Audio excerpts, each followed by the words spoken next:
You hear that? That's the sound of the cars of tomorrow.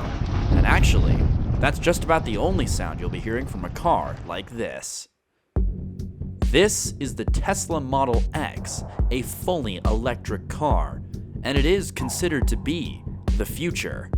But it's not just the fact that these cars are electric that make it the future. It's all the features that come inside the cars that make it so futuristic and cool. Let's hop in. Oh yeah, automatically opening doors, just one of many features that this car has as standard.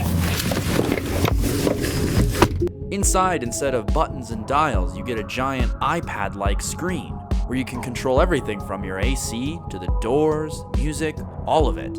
There's even a sketch pad where you can write important notes. And this might be a cool party trick, but we need to get into everyday life. To start us off, let's talk about parking.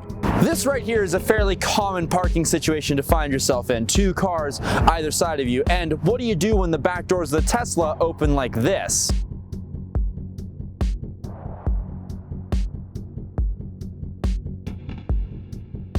So when the car doors open up and like this, do they just destroy the other two cars either side of you?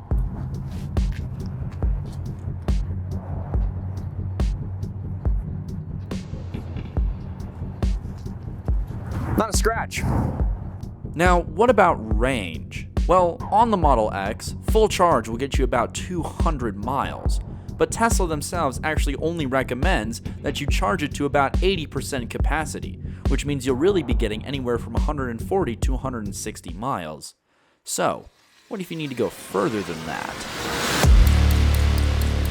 This is the Tesla Model S, the sedan that you are all probably familiar with.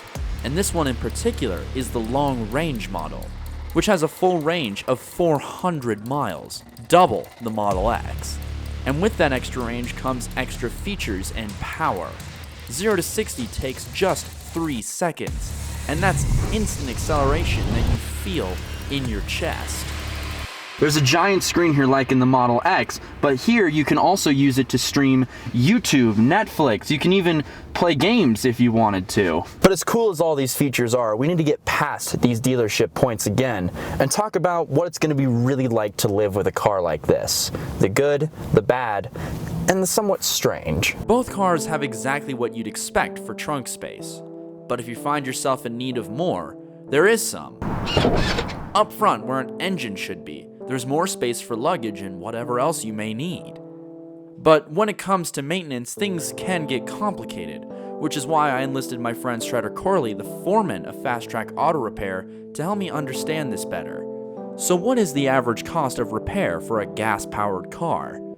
You're probably in the range of about $300 to $500 on average, but that can greatly vary depending on what kind of problems you have with the car. $300 to $500 may not seem so bad, but for the Teslas, an average cost of repair can be anywhere from $800 to $1,200. Why is that?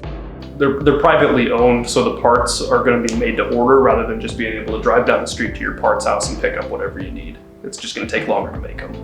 And that's only if something minor breaks. Because this car has features that normal cars don't, it's got problems that normal cars don't. This passenger door, for example, on this particular Tesla, doesn't work. You can't open it from the outside. So more often than not, the owner of this car has to reach over and open the passenger door for their passengers. Not necessarily magic, is it really? And then there's charging. Using a Tesla supercharger, you can go from a range of 0 to 170 miles in about 30 minutes. And that's assuming you can find one, because although there are more and more appearing, they aren't as common as a gas station. If you use a 220-volt regular car charger, you're looking at about 6 hours of charge time. And if you use just a wall plug, you're going to be waiting a full 3 to 4 days.